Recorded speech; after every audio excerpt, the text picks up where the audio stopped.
That growing threat from ISIS militants. The U.S. now warning about those young American men joining the brutal group now. President Obama addressing the crisis in the last 24 hours, and ABC's Martha Raddatz is live in Washington this morning with the very latest for us. Martha, good morning. Good morning, David. While the president is toning down his threatening language substantially, ISIS released an alarming new propaganda video, once again showing the utter brutality of ISIS, which humiliates, kills, and celebrates its barbarism.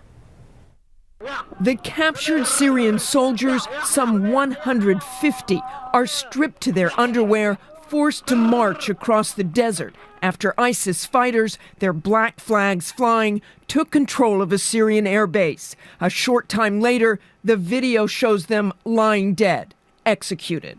But President Obama is clearly trying to tamp down the emotional response to scenes like this and the execution of James Foley.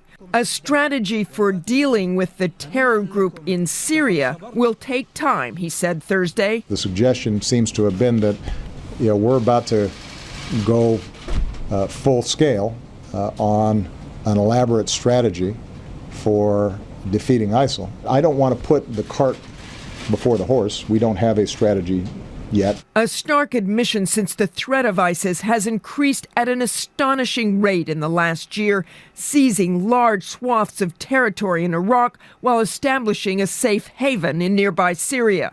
The Foley execution prompting the president to authorize spy planes over Syria just this week. But President Obama is now making clear that military action in Syria is not imminent. I want to make sure everybody's clear on what we're doing now, because it is limited.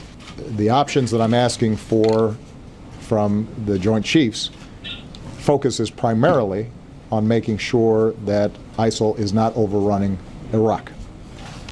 But the president's own Secretary of Defense says the threat from ISIS is imminent to every interest we have, and not just in Iraq.